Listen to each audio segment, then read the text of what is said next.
Buenos días a todos. Mi nombre es Carlos Miguel Chaparro. En nombre de PwC les doy la bienvenida a este nuevo Facebook Live que, como lo habíamos anunciado, va a tratar sobre el impacto de la sentencia o el comunicado de prensa de la Corte Constitucional sobre la inconstitucionalidad de la Ley de Financiamiento.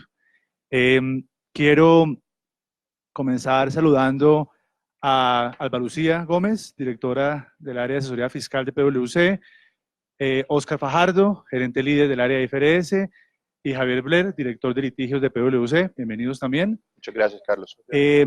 Y pues tenemos una agenda bastante ambiciosa. Por espacio de una hora pretendemos tratar 5 temas de la mayor importancia. El primero, los motivos de inconstitucionalidad. En segundo lugar, el diferimiento de los efectos de la sentencia. En tercer lugar, la reviviscencia o reincorporación de la que habla la Corte en su comunicado de prensa. En cuarto lugar, el estatus de las demandas que actualmente cursan en la Corte contra la misma ley, algunos de sus artículos. Y por último, no menos importante, el proyecto de ley que ya está en el Congreso de la República y que entendemos aún no tiene número porque no tiene ponentes aún, según lo último que hemos conocido. Comencemos por decir que en este momento existe un comunicado de prensa de la Corte, pero no una providencia, y son asuntos completamente diferentes. El comunicado no tiene la virtud ni la fuerza de una sentencia, de manera que solo en la medida en que haya una sentencia firmada, documentada y ejecutoriada, surtirán plenos efectos la inconstitucionalidad que la Corte ha declarado.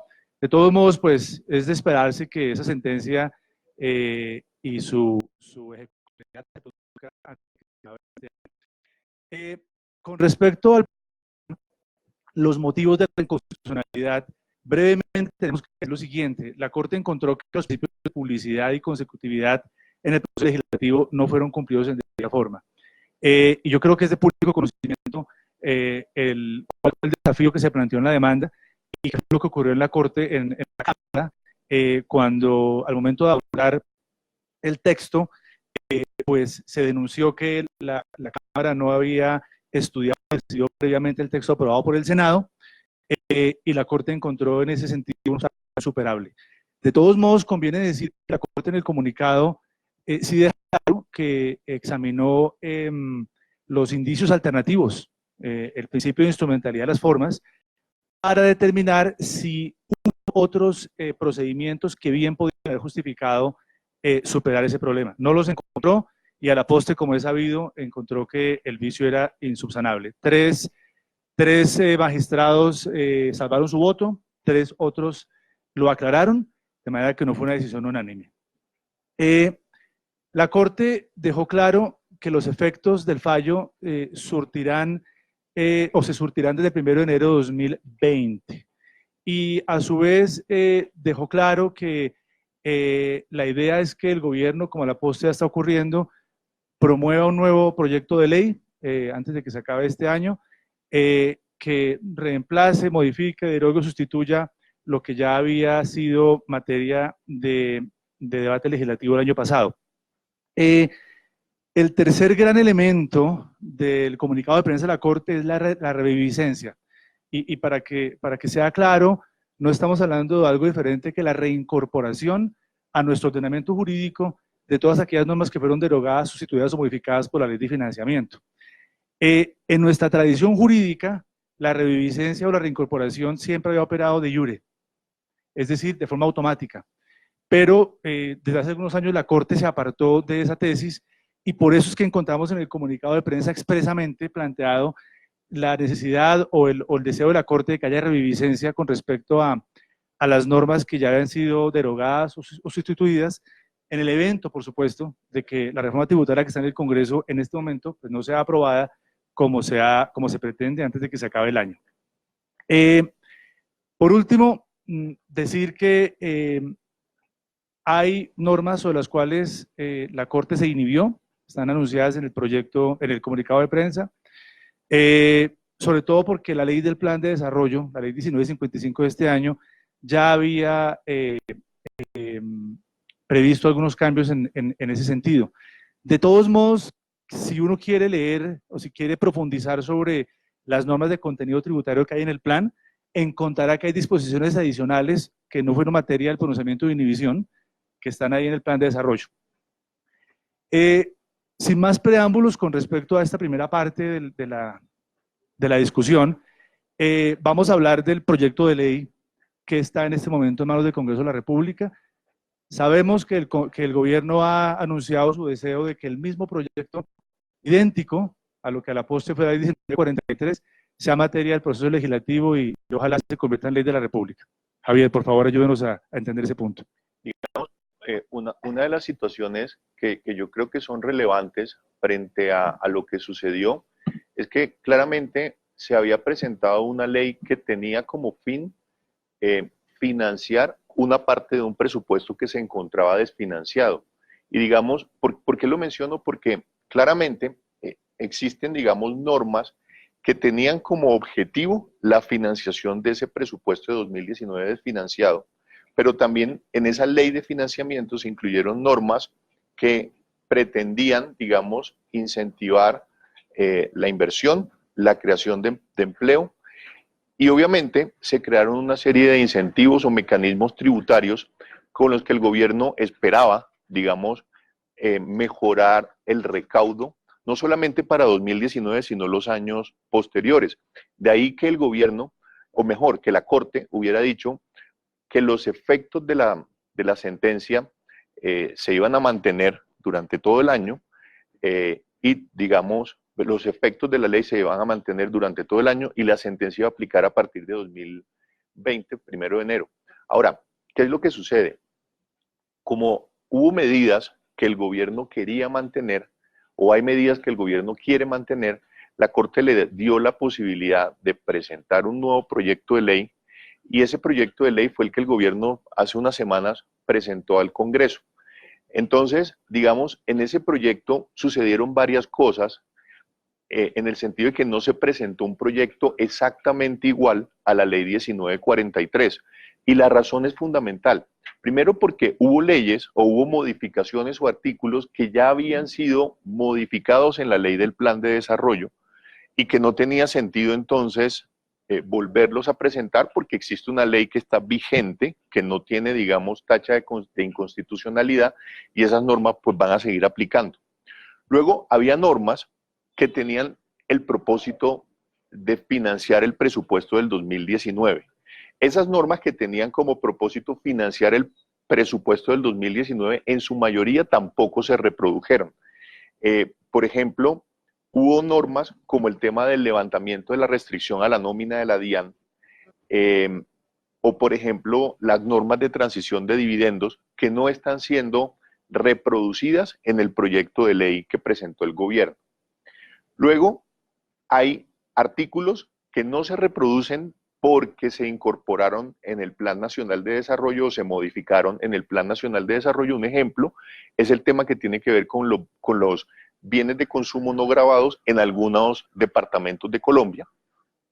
Y hay otros artículos que se reprodujeron, pero que se les dieron unos efectos a partir del año 2020, como puede ser, es decir, que los efectos de esas normas quedaron pospuestos a 2020. El ejemplo es la factura electrónica, el tema de la ganancia ocasional para seguros de vida, las normas del impuesto al patrimonio, sobre lo cual, digamos, existe una discusión, y es cuando uno revisa, por ejemplo, el hecho generador del impuesto al patrimonio, uno se da cuenta que está haciendo referencia al 1 de enero del año 2019, y en ese caso, pues, habría una discusión, y es, si yo estoy creando un nuevo impuesto al patrimonio, cuyo hecho generador es la posesión de riqueza a 1 de enero de 2019, el interrogante que se plantea, el cual es obvio, es, entonces, ¿será que ese impuesto al patrimonio creado tendría también un problema de constitucionalidad, toda vez que se está creando una norma con efectos retroactivos? Y obviamente nuestra opinión es que eso iría en contravía del artículo 363 de la Constitución, que prohíbe la retroactividad en materia tributaria. Entonces uno dice, o el gobierno todavía no ha logrado entender cuáles son los efectos que debe tener o que tiene la sentencia de constitucionalidad, esa es una posibilidad. Segunda posibilidad tiene que ver con que simplemente sea un error en la redacción de la norma y que ese error se salvará cuando se corrija y se diga que simplemente el efecto, o mejor, el hecho generador es la posesión de riqueza o de un patrimonio X a 1 de enero de 2020.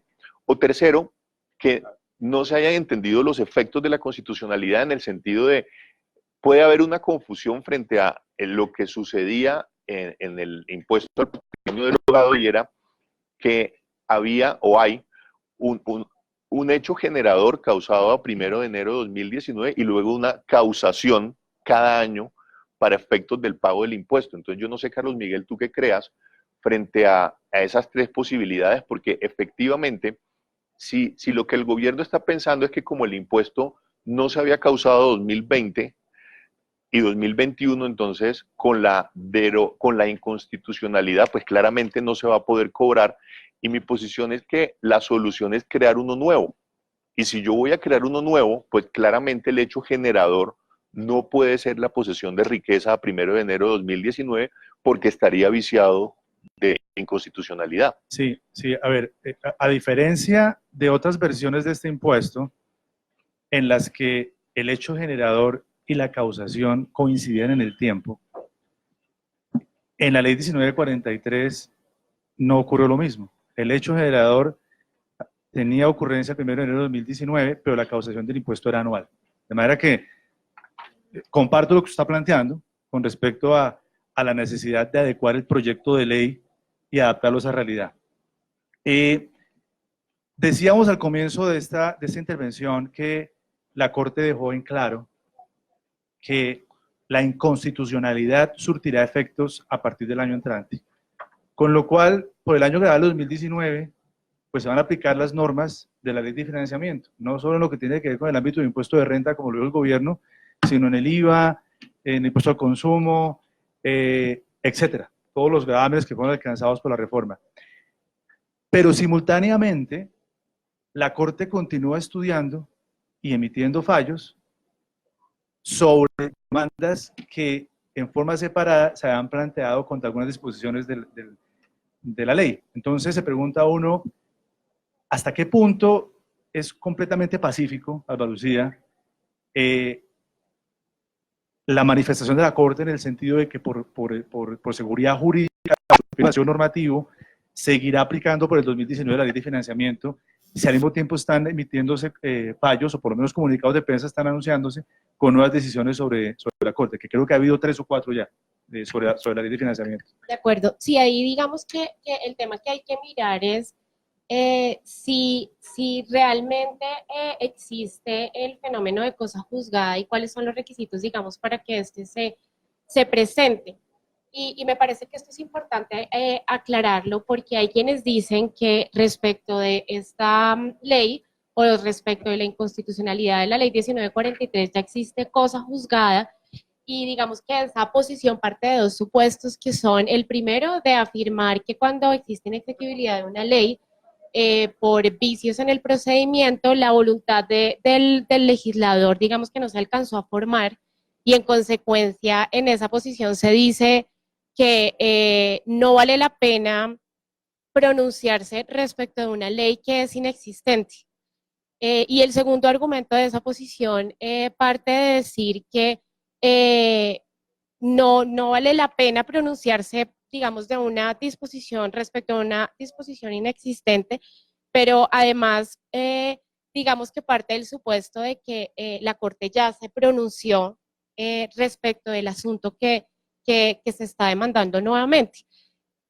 No compartimos esta posición, si bien es cierto la Corte antes la tenía, a partir del 2010 esta fue modificada, porque para que exista cosa juzgada se requieren, digamos que 3 requisitos que los trajimos aquí para analizarlos. El primero es la identidad en el objeto, tiene que tratarse del mismo contenido normativo. El segundo, identidad de causa, son las mismas razones que se están cuestionando. Y el tercero, que es lo que la Corte ha denominado subsistencia del parámetro de control de constitucionalidad, es decir, que no haya un cambio en el contexto del pronunciamiento. Entonces, la posición, digamos, de la Corte Constitucional varió y sobre todo cuando hay una sentencia que tiene efectos diferidos, sí vale la pena pronunciarse porque la norma produce efectos, en este caso de la 1943, durante todo el 2019. Entonces, en la medida en que se cumplan o no se cumple alguno de los supuestos para que exista cosa juzgada, la Corte debe pronunciarse. Entonces, por ejemplo, si hay una demanda en el que se discutan aspectos de fondo y no de forma, no existirá cosa juzgada porque se requiere pronunciar respecto de los efectos durante todo el 2019. La norma sí nació a la vida jurídica durante todo el 2019. ¿Qué demandas hay o qué se ha comunicado sobre esto? Entonces está la demanda de los puntos adicionales del impuesto de renta para las entidades financieras, a pesar de que en la demanda se analizaban dos aspectos de forma y uno de fondo, y el de fondo que era el que, digamos que interesado porque se refería a la violación del principio de igualdad, la Corte se pronunció únicamente respecto de forma, de que, digamos, no había tenido iniciativa del gobierno esta proposición de los puntos adicionales del impuesto. Que yo creo que ese punto es importante porque claramente lo que sucede es que hay una discusión que es la siguiente y es, claramente no hay una cosa absoluta, porque como la Corte se pronunció simplemente sobre un tema de forma en el trámite de formación de la ley en el Congreso, y simplemente lo que decidió era que era inconstitucional por haberse vulnerado ese principio de publicidad durante el trámite. Entonces, hay normas que podrían tener, digamos, un fallo de inconstitucionalidad por razones de fondo frente a su aplicación por el año grabable 2019, porque va a aplicar. Eso es relevante.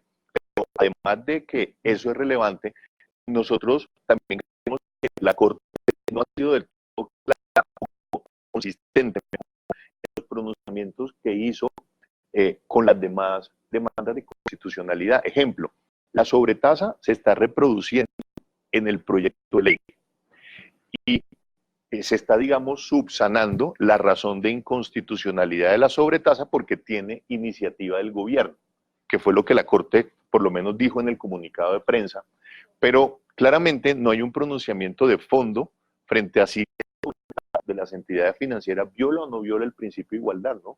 No, mira que exacto, en la síntesis de los argumentos de la Corte se dice que solamente se iba a estudiar el asunto de que no tuvo iniciativa del gobierno, en el gobierno, digamos, esta proposición, y que a pesar de que en otras oportunidades la Corte ha aceptado que el gobierno avale este tipo de proposiciones, en este caso no solamente no tuvo iniciativa del gobierno, sino que adicionalmente en la exposición de motivos de la ley 1943 el gobierno expresó que una de las razones que llevaban a la proposición o al proyecto de ley era mejorar la competitividad de las empresas a través de la reducción de las tarifas del impuesto de renta. Entonces, abiertamente, digamos, esto iba en contravía de esos puntos adicionales. Y segundo, que el ministro de Hacienda públicamente había manifestado de manera inequívoca su oposición a esta iniciativa. En esta medida era claro que el gobierno no avalaba la iniciativa y en consecuencia no valía la pena estudiar de fondo el tema de la inequidad.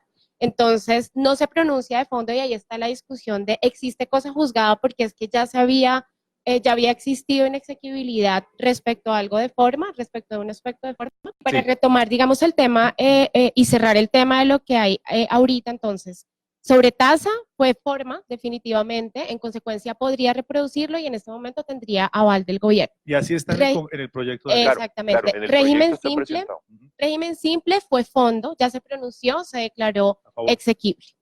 Impuesto sobre las ventas se pronunció sobre un aspecto de fondo, es digamos que una exequibilidad condicionada y así debería leerse si se reproduce. Y estamos conversando sobre el tema de los conceptos de la DIAN. Sí, digamos, sobre el tema de conceptos de la DIAN, simplemente la Corte lo que hizo fue declarar también una exequibilidad condicionada de la norma que decía que los contribuyentes no podían sustentar sus posiciones con base en interpretaciones o conceptos que profiriera la DIAN. Al final lo que la Corte dijo fue, los conceptos de la DIAN son herramientas jurídicas válidas de interpretación y el legislador no tiene por qué limitar la interpretación que pueda hacer un operador jurídico, en este caso el contribuyente, de normas tributarias sustentadas en conceptos que emita la DIAN. De manera, a nosotros nos parece que esa es una decisión afortunada, porque de verdad no hace sentido que la DIAN sí pueda interpretar normas tributarias basadas en sus conceptos, pero los contribuyentes no lo pudieran hacer. Entonces, digamos, un poco cerrando el tema, lo que estábamos diciendo era, como ha habido pronunciamientos de fondo y de forma, todo lo que es forma puede reproducirse en la ley de financiamiento. Lo que es fondo podrá reproducirse en tanto, digamos, se sigan los lineamientos de la Corte en las sentencias de exequibilidad condicionada, y lo que fue fondo, donde se declaró la exequibilidad de la norma, pues también se podrá reproducir. La pregunta que surge acá es, ¿qué va a suceder con aquellas normas que todavía se encuentran demandadas? Exacto. Y que potencialmente va a haber una inexequibilidad por razones de fondo que puede ser, por ejemplo, posterior a la ley? Exactamente. O durante el proceso. Si es durante el proceso y son declaradas inexequibles, digamos que es claro que no se pueden reproducir. No debieran reproducirse, exactamente. Y entonces ahí la pregunta es, ¿qué pasa si se reproduce el texto y después se emite un fallo de inconstitucionalidad en un aspecto de fondo?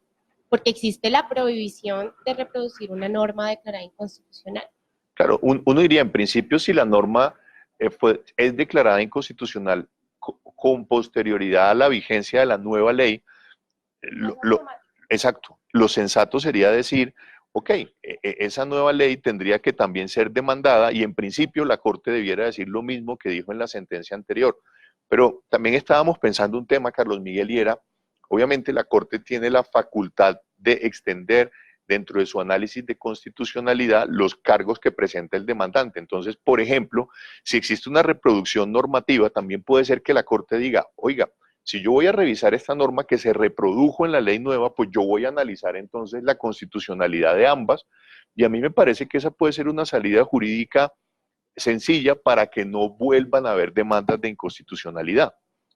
Muy bien.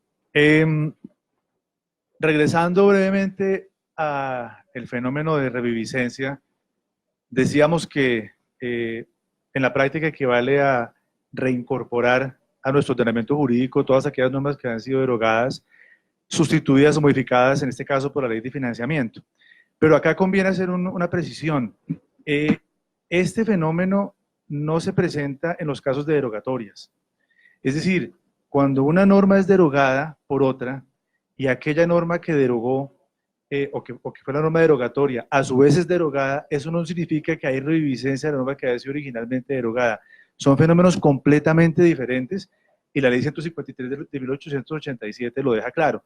Aquí estamos hablando de una norma, la ley de financiamiento, que la Corte ha entendido que es inconstitucional, por lo tanto no puede surtir efectos.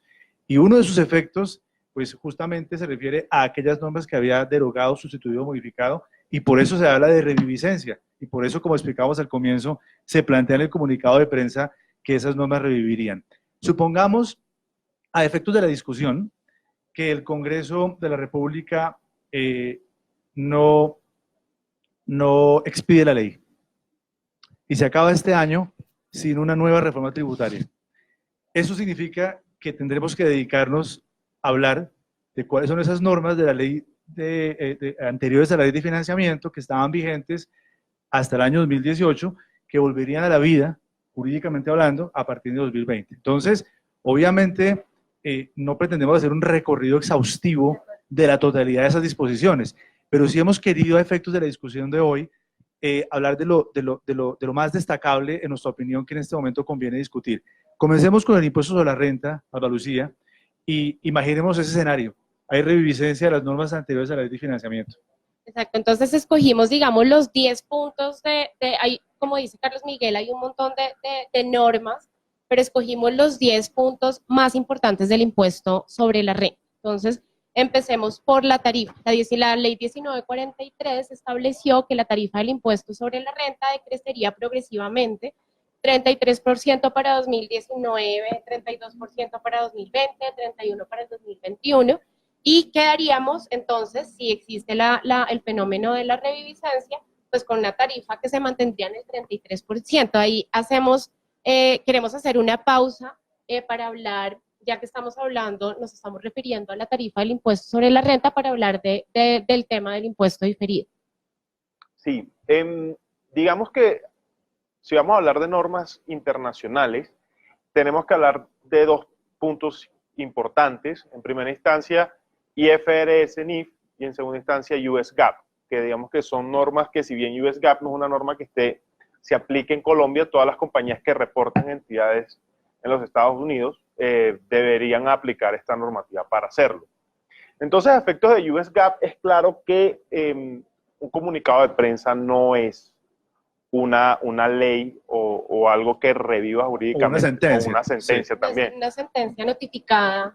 Y por ende no aplicaría sino seguir utilizando las tarifas de la ley de financiamiento, porque, pues, de acuerdo a lo que estamos discutiendo acá, es lo que sigue vigente legalmente, entre comillas. Entonces, ¿qué pasa a efectos de NIF? NIF sí te permite una cierta ventana, que él te dice, utiliza tarifas normativas que estén emitidas, vigentes o sustancialmente emitidas o vigentes. Entonces, ¿a qué se refiere con sustancialmente? Que si bien no han sido emitidas, no exista un mayor grado o un importante grado de incertidumbre al respecto de esa ley que viene o que se va a utilizar.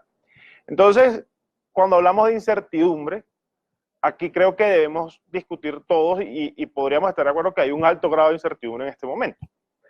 Porque, ¿qué va a pasar? Si sale un decreto o si el gobierno logra introducir este proyecto y la ley de financiamiento revive, ya subsanando todos los inconvenientes que tuvo, entonces podríamos seguir con las mismas reglas.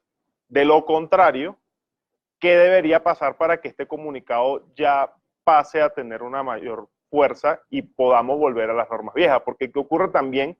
Y esto puede ser un escenario, si se queda en el comunicado y no emiten nada después. Entonces, ¿qué va a pasar en enero? Ese es un punto válido, Oscar, porque es que realmente no existe un término, un periodo en el cual la Corte deba emitir la sentencia, por lo menos en los próximos 2 meses. Y la pregunta es válida. ¿Y si la sentencia al final se termina notificando en enero, a pesar de que dijeron tiene efectos a partir de 1 de enero de 2020, entonces la pregunta sería, ¿eso cómo incidiría para efectos del cálculo del impuesto diferido? Sí, total. Entonces, tenemos que asumir que la ley de financiamiento sigue viva, ¿cierto? Exactamente. Claro. Durante el año 2020 no pasó nada. Exactamente. Entonces, a nivel de incertidumbre, ¿qué es lo más cierto al día de hoy? Que la ley de financiamiento sigue viva y que a efectos de impuestos diferidos y de NIF, porque es lo más cierto que hay ahorita. Porque el nivel de incertidumbre... Claro, no sabemos si el comunicado la sentencia se va a notificar a 31 de diciembre y tampoco sabemos si la ley se va a aprobar. Exactamente. Uno dice, ¿existe una posibilidad de que eso ocurra? Sí, existe una posibilidad, pero no existe un grado de certeza. Entonces podemos decir que este comunicado se va a convertir en una sentencia con un grado de certidumbre importante. Pues no lo sabemos. Podemos decir que el proyecto de ley que introdujo el Estado va a derivar en una ley de financiamiento versión 2 y que eso vaya a aplicar acá adelante, tampoco lo sabemos. Entonces, desde el punto de vista financiero, creo que lo más cierto y lo más prudente es mantener lo que ya está, hasta que este comunicado el comunicado de prensa se convierta en otra cosa. O sea, por el momento no hay que hacer nada. Quedarnos quietos. Y aguardar a que haya una sentencia y que sea ejecutoriada. Supongamos que a 31 de diciembre la sentencia, digamos que es notificada en su integridad, en ese escenario. En ese momento. En ese escenario, en un momento. Entonces, ya digamos que es notificado, es cierto, existe inexequibilidad de la ley 1943, pero todavía no se ha terminado el trámite para la nueva reforma tributaria. En ese momento sí deberíamos hacer el ajuste y hacer los cambios de tarifa pertinentes para devolvernos a la normativa anterior. Pero solo en ese momento, porque ya no habría una incertidumbre sobre... Y en el momento en que la ley sea aprobada, porque también, pues sí, claro, volvemos otra vez al... Ya inclusive, cuando ellos hablan de sustancialmente emitida. Inclusive el ISB tiene un ejemplo en los fundamentos de conclusiones de las NIF, que ellos dicen qué ocurre si un proyecto de ley está en segunda instancia. Si ya está discutido, está preaprobado, ya eso puede ser considerado sustancialmente emitido. Allí se podría utilizar ya la ley de financiamiento o el proyecto de ley que venga por parte del Estado. ¿Será que con el comunicado de la Corte no se entendería sustancialmente emitido el fallo, a pesar de que no sea notificado? Esa también es la pregunta, ¿no? Porque es que ya hay un comunicado y partimos del principio de la buena fe, de que la Corte ya dice, mire, nosotros ya decidimos esto. Formalmente no hay una notificación. El pero tema de los ya... comunicados de prensa, su fuente es la Ley Estatutaria de Justicia, es un tema de pedagogía jurídica, ¿sí? Que los funcionarios judiciales pueden anunciar sus decisiones mediante comunicados de prensa. Uno no esperaría que hubiese una discrepancia sustancial entre un comunicado de prensa y el texto de la sentencia. No debiera haberlo. Digamos, la duda no va a ser sobre la decisión de fondo, porque la decisión de fondo va a ser la que se comunicó. La duda, por lo menos para mí, es cuándo va a quedar ejecutoriada la sentencia, antes del 31 de diciembre o después del 31 de diciembre, porque es que eso realmente es lo que impacta el cálculo del impuesto diferido. De acuerdo. Muy bien. Conclusión. Por el momento, lo aconsejable sería no tocar los impuestos diferidos, sí, a la espera de que haya una sentencia ejecutorial. Ahora, si la gerencia de alguna compañía, algún contribuyente, decide cambiarlo, deberá sustentar eso muy bien para que quede reflejado en sus estados financieros. Sustentar el por qué ellos consideran que un comunicado de prensa podría derivar a que se entiende sustancialmente emitido. Y podríamos hablar de lo mismo, pues legalmente no debería haber una gran distorsión entre uno u otro. Muy bien. Y sería válido, ¿no? Sí. Tomarlo así. Sigamos con el impuesto de renta. Sigamos con el impuesto de renta. Entonces, hablamos primero de la tarifa. Punto 2, la renta bruta para la enajenación de activos. Recordemos que el artículo 90 fue modificado en dos aspectos para resaltar. El primero, que se entendía por valor comercial antes de la 1943, era aquel que no difirieran más de un 15% del valor comercial del bien. La 1943 dijo es en un más del 25%, y adicionalmente no solamente se incluyó los bienes, sino también los servicios. Renta presuntiva es el 15%, 15%, de acuerdo, 15% de subcapitalización, que es el tercer punto. Antes de la 1943, entonces, no era necesario que existiera vinculación económica para hablar de las reglas de subcapitalización, y las reglas eran 2-1, ahora se habla digamos, con ocasión a la 1943 de vinculación económica, y la regla es 3-1. Al revés, es al revés. El ratio es 2-1 con la ley de financiamiento. Sí. Y quedaría 3-1, exactamente. Exactamente, volvemos al 3-1. Y la Volvemos al vinculación 3-1. económica que hacía que nuestra norma fuera súper agresiva, una norma de su capitalización prácticamente de nombre, porque en realidad es una limitación general a la deducibilidad de intereses, pues volveríamos a ese oscuro panorama. Que aplica para todo el mundo. Exactamente, Claro. Vinculación económica le trajo la 1943. Exacto. Y frente al tema de la renta presuntiva, pues no habría marchitamiento del impuesto de renta presuntiva. Y no solo no marchitamientos, sino también hubo una modificación en la tarifa. Antes era 3.5 y con la ley 1943 quedó con la tarifa del 1,5%. Entonces volveríamos a 3.5 sin marchitamiento, es decir, continuaría la renta presuntiva. Exactamente. Correcto. Impuesto a los dividendos. Entonces, impuesto a los dividendos para distribución entre entidades nacionales. Cuando la entidad que distribuye y el accionista también es una entidad nacional, recordemos que la 1943 estableció una retención en la fuente. Ahí también, digamos, hay una discusión, y es que el Plan Nacional de Desarrollo modificó el parágrafo del artículo 245-1 para decir que no solamente aplicaba, digamos, que una exclusión de esta retención en la fuente, incluyó los grupos empresariales, fue lo que hizo el Plan Nacional de Desarrollo, ¿verdad? La situación de control. Estaba grupo empresarial y incluyó la situación de control. Y respecto a eso fue que se declaró inhibida la Corte. Pues, digamos que por sustracción de materia entenderíamos que ese también se caería, exactamente. Enajenaciones indirectas, entonces el tema de enajenaciones indirectas también fue introducido por la ley 1943. Si no, digamos que reviviría el régimen anterior y es que no se consideran gravadas las enajenaciones indirectas, que eso lo trajo la 1943. También el régimen de compañías holding colombianas, ese también lo trajo la ley 1943, este régimen desaparecería, al igual que el régimen de renta también es un régimen nuevo, ¿no? Economía naranja, se consideran rentas exentas durante los próximos 7 años las actividades que estén consideradas como dentro de la economía naranja. Esto también desaparecería, al igual que las mega inversiones, retención en la fuente por pagos al exterior para rentas de capital o de trabajo.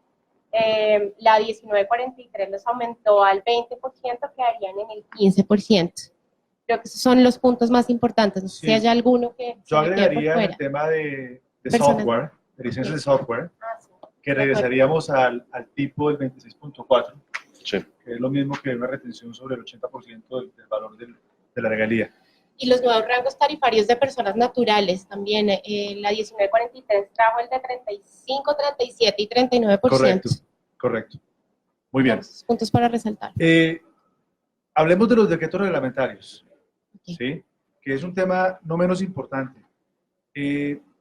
Si opera la reviviscencia de las normas que estaban vigentes a 31 de diciembre de 2018, conviene preguntarse qué ocurre con los decretos que se han expedido al amparo de esas normas.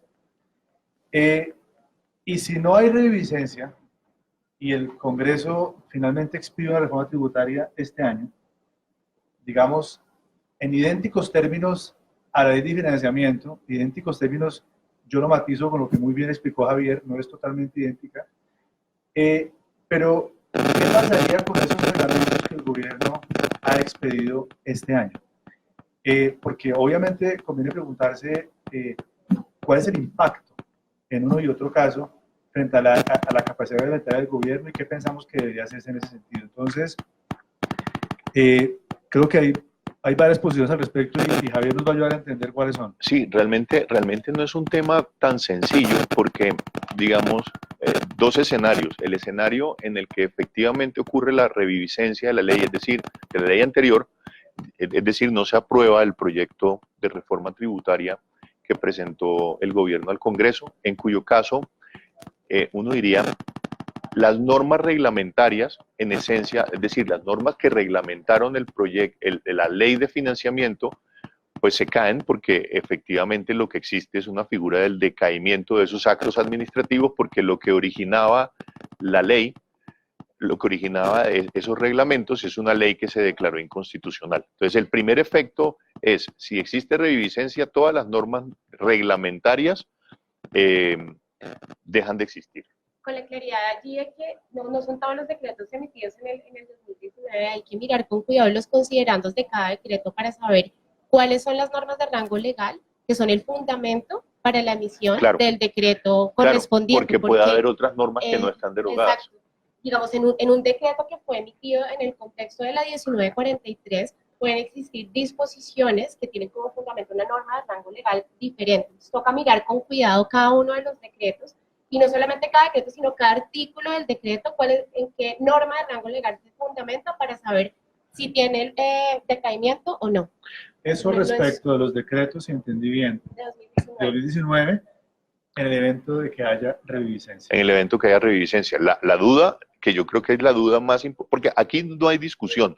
Yo creo, es decir, si se cae la ley que fundamenta el decreto, pues claro, hay un decaimiento del acto administrativo, y eso es claro.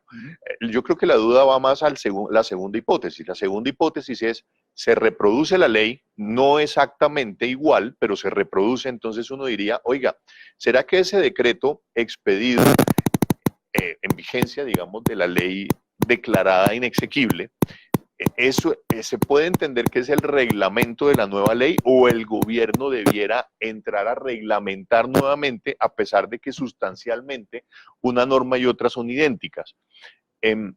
La posición que yo tengo, por lo menos, es que tendrían que reproducirlo, es decir, tendría que volverse a expedir el nuevo decreto reglamentario por dos razones fundamentales. La primera, porque la figura del decaimiento del acto administrativo operó, sí o sí operó, y la segunda, por un tema también de seguridad jurídica, porque como no necesariamente la norma se reproduce exactamente igual, es decir, puede haber modificaciones, no sé hasta qué punto esas modificaciones puedan afectar la legalidad de una norma reglamentaria pensada y concebida para otra que no es exactamente igual. Y además porque formalmente se trataría de decretos que estarían refiriéndose a normas que ya no existen. Correcto. ¿Sí?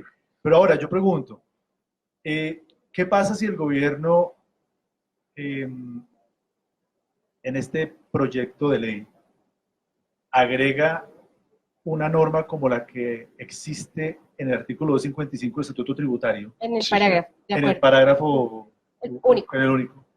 Norma que, recuerdo, intentaba darle validez jurídica a un decreto expedido antes de la reforma tributaria de 2016 sobre una materia que a la postre fue reglamentada, fue regulada nuevamente.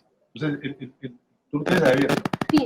Ahí, digamos que el legislador inequívocamente pretendía darle validez jurídica a esos decretos y prescindir de una emisión de un nuevo decreto. Exactamente. El legislador allí dijo el reglamento aplicable al artículo 158 rayados que fue derogado aplicará para este artículo que es el 255 y allí lo que ocurrió, que es un antecedente importante, es que el gobierno, a pesar de esa remisión expresa que pudiéramos decir que es un salvavidas, le tocó o decidió volver a emitir otra vez un decreto que en su integridad pues, quedó idéntico al anterior, pero que tenía como fundamento una ley vigente, que pues, fue la 1943. Y esa, se volvió a emitir. claro, y esa sería una salida práctica. Claro. Porque no tendrían que volverse a emitir todos los decretos, que además ha sido difícil emitirlos, por ejemplo, el del simple, por ejemplo, todo el tema que tiene que ver con las holdings. Entonces, factura electrónica. Otro tema, ¿no? Sí. Pero bueno, solamente para terminar, digamos, este punto es, eso es en relación con los decretos del 2015. Pero también 2019. la pregunta es, perdón, del 2019, Ajá. pero también ahí la pregunta es, ¿qué pasaría con, si no alcanza a salir una reforma de reviviscencia y los decretos que, que anteriormente habíamos considerado que tenían decaimiento y que por la 1943, digamos Perdieron que fuerza. Perdieron fuerza, Uh-huh. exactamente. Claro, sí, esa es una pregunta válida, es decir, ¿la reviviscencia se puede predicar de la ley o también de las normas que reglamentaron la ley? Y uno diría, pues no tendría mucho sentido que no reviviera la norma reglamentaria cuando revive, digamos, la ley anterior, porque claramente hay circunstancias que van a necesitar de reglamentos para poderse aplicar. Entonces uno dice, pues si yo me voy a una interpretación útil, el sentido útil de las normas es que las normas apliquen. Y entonces, si yo necesito el reglamento para que la norma aplique, entonces o expido nuevamente el reglamento de la norma que revivió, o entiendo que la norma reglamentaria que había sido derogada también revivió. Yo no sé, a mí me parece que no es un tema del todo claro. Sí, no es claro. El decreto es un servidor jurídico de la ley. La causa del decreto es la ley. Si la ley revive, es lógico pensar que el decreto revive. También. Sí. ¿Sí? Más si la Corte en el fallo dijo, Claro. declarar Claro. la reviviscencia Claro. expresamente. Claro. Pero de nuevo hay un tema de seguridad jurídica, o sea, no faltará la discusión alrededor de ese tema si llegara a presentarse más adelante. ¿De acuerdo? Muy bien. Hablemos de, Javier, por favor, del tema del procedimiento tributario, de la selección de temas, y me interesaría mucho que usted, si no lo hizo ya, hablara del beneficio de auditoría.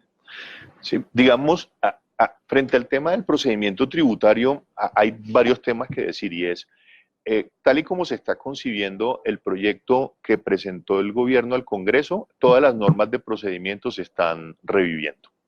Es decir, se incluyó el tema nuevamente de notificación electrónica, se incluyó nuevamente el tema del MAP, se incluyó todo el tema de las terminaciones por mutuo acuerdo y las conciliaciones contencioso-administrativas, se incluyó el tema del pago de intereses corrientes más 2 puntos para los casos de aquellos contribuyentes que decidan pagar o aceptar una glosa propuesta por la administración en una discusión tributaria.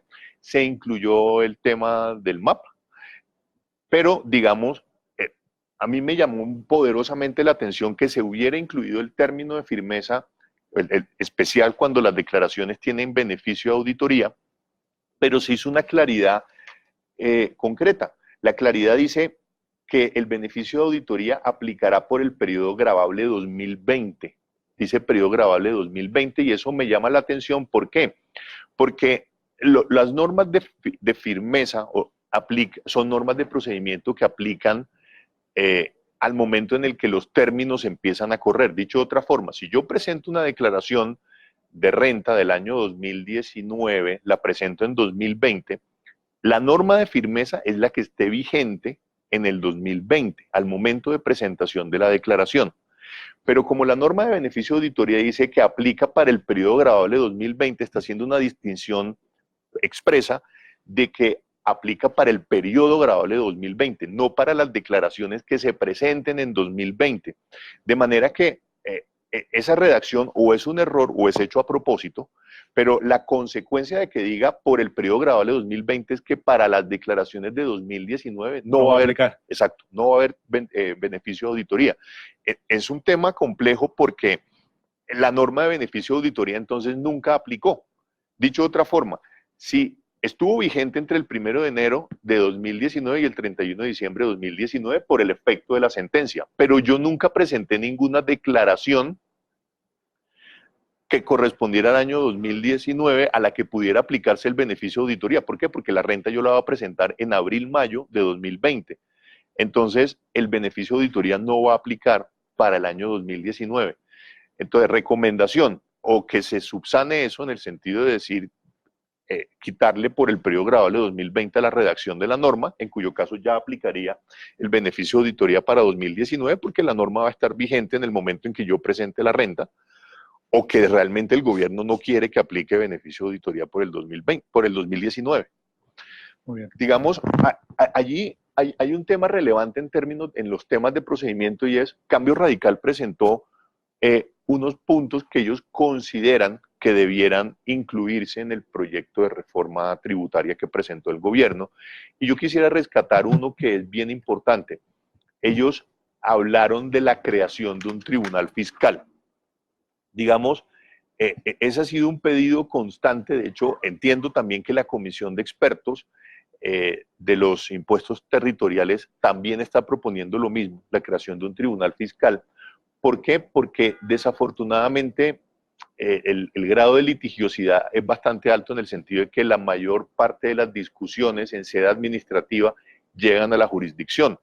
Y muchos dicen que eso radica por un tema de falta de independencia entre quienes toman las decisiones de los recursos de reconsideración y las posiciones de los contribuyentes y los jueces. Quiero decir, al final como la DIAN actúa como juez y parte, es decir, es parte pero también resuelve los recursos de reconsideración, en la práctica sí está ocurriendo que la mayoría de los procesos se confirmen en sede administrativa.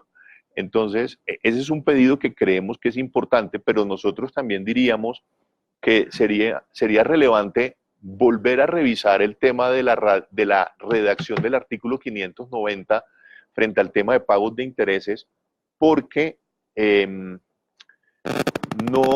se suscitaron discusiones frente a cómo aplicaba esa norma.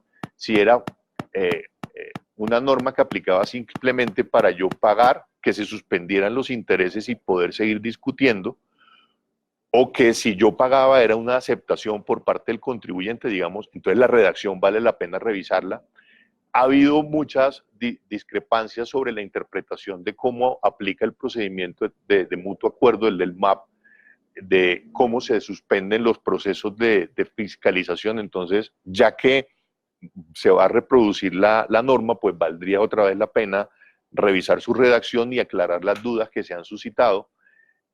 Revisar el tema del beneficio de auditoría, o sea, si realmente el gobierno no quiere que aplique para el 2019 o es un problema de entendimiento frente a su redacción y simplemente hicieron referencia al 2020 creyendo que lo iban a aplicar retroactivamente, ¿sí?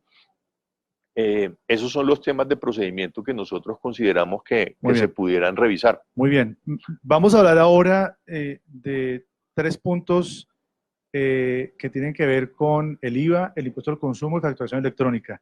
De nuevo, estamos situados en un escenario en el que no hay reforma tributaria en este año y debemos enfrentarnos o analizar qué pasaría con las normas que estaban vigentes hasta el año 2018. Le pediré a Alba Lucía, a Oscar y a Javier que, entre tanto, pensemos en una reflexión para el cierre, porque yo creo que lo que ha ocurrido pues no es algo muy frecuente, que una ley completa sufra, tenga un viso de inconstitucionalidad como el que ha sido demostrado por la Corte. Es algo que ha sido inédito. Estamos acostumbrados a demandas todos los años y a normas que caen y normas que no sobreviven al escrutinio de la Corte, pero creo que esto ha sido algo relativamente inusual en nuestro sistema. En el IVA, quiero comenzar por decir que la tarifa del 19% no se ha impactado de ninguna forma, porque recordemos que el incremento tarifario se dio con motivo de la ley 1819-2016, ¿verdad? Que aquí este escenario de regreso a normas del 2018 hacia atrás, la tarifa, 19%. En el ámbito de los activos fijos, la derogatoria del artículo 491 pues no tendría más efecto. Recordemos que esa derogatoria ha suscitado muchísimas dudas este año, fundadas discusiones, varios pronunciamientos de la DIAN. Esta semana conocimos otro en el que la DIAN afirma que el IVA en pagado en la compra o exportación de activos fijos, si bien insiste en que no es descontable contra IVA, propone que sea deducible de acuerdo con el artículo 115, en virtud del principio general de deducibilidad de los impuestos.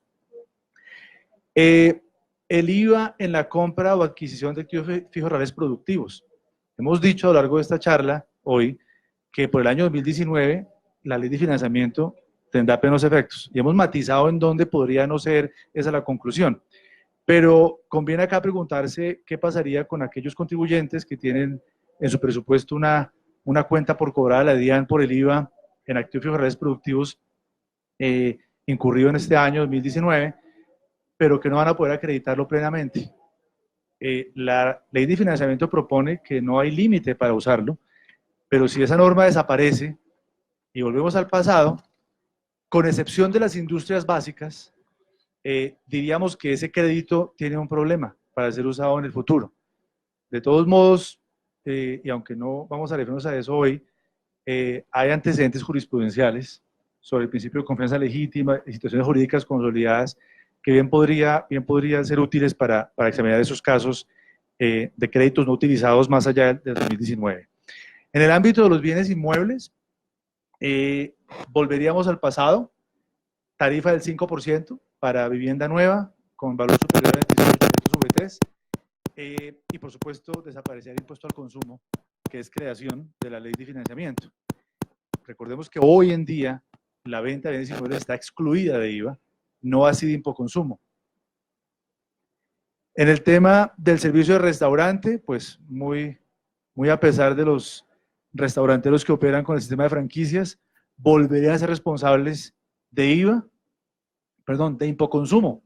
Este año son responsables de IVA, pero con el regreso a las normas anteriores perderían esa condición y obviamente a nivel financiero la imposibilidad de descontar IVAs pues pone en duda muchos de esos negocios.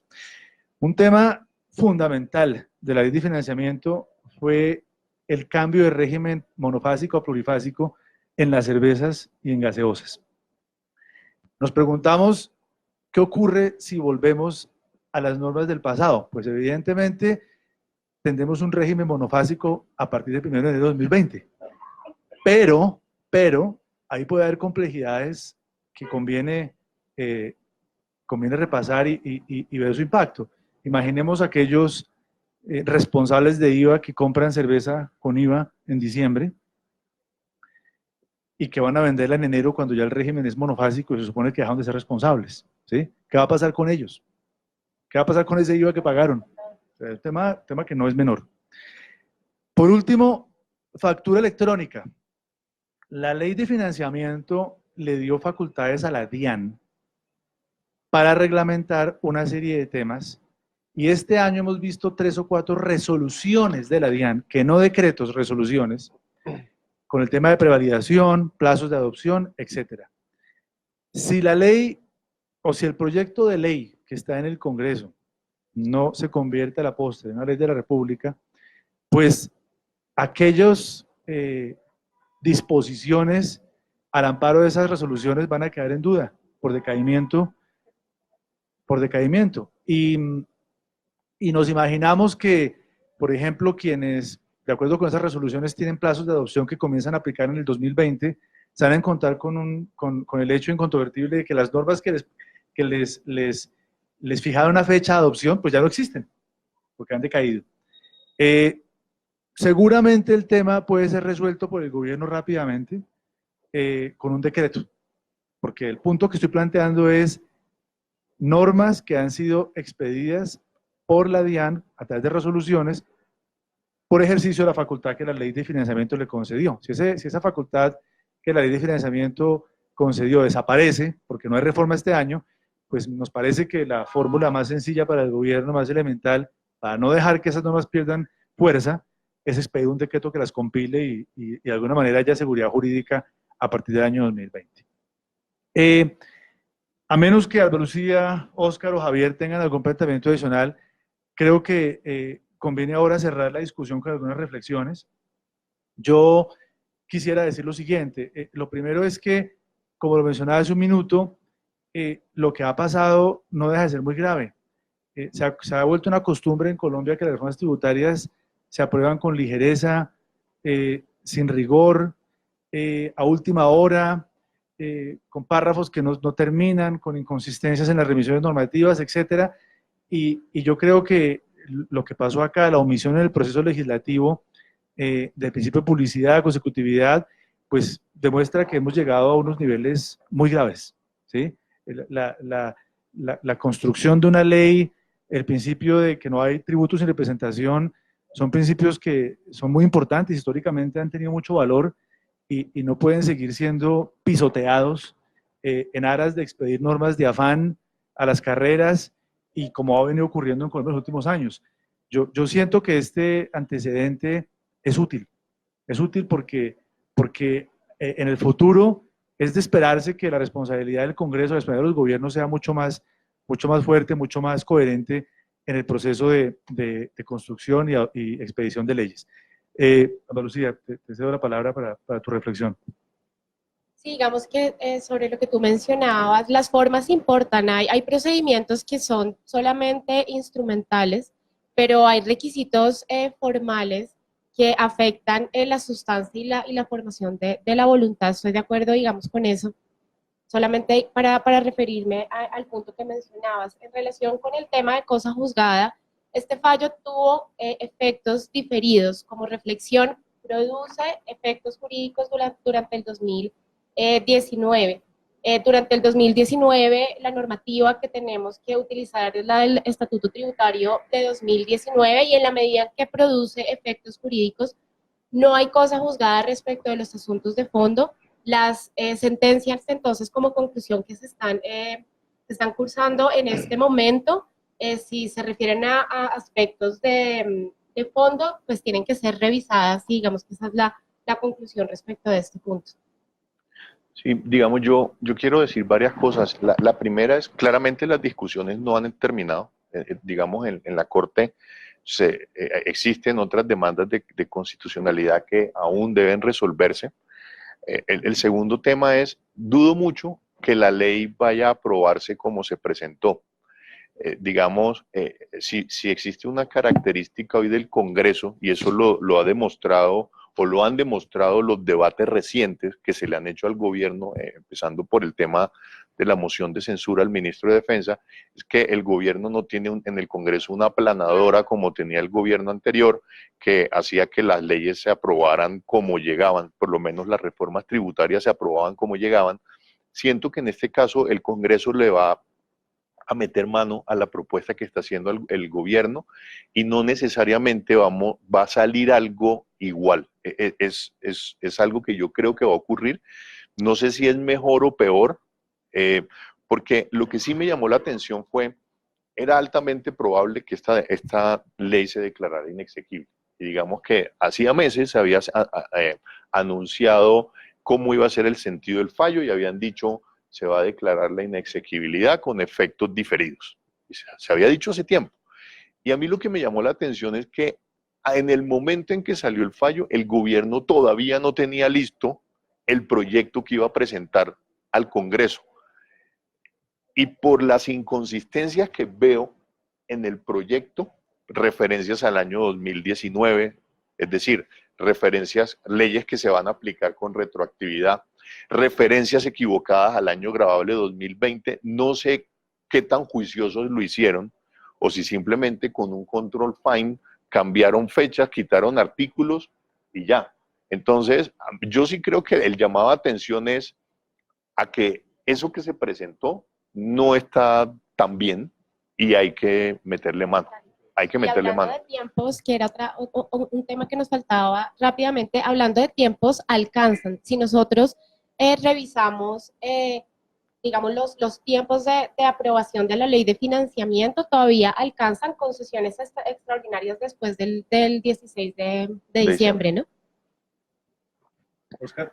Creo que desde el punto de vista financiero, las incertidumbres nunca ayudan a la toma de decisiones y sobre todo un país con tanta exposición como Colombia, donde hay tanta inversión, es difícil a veces explicarle a inversionistas cuál es la situación y la estructura tributaria de Colombia.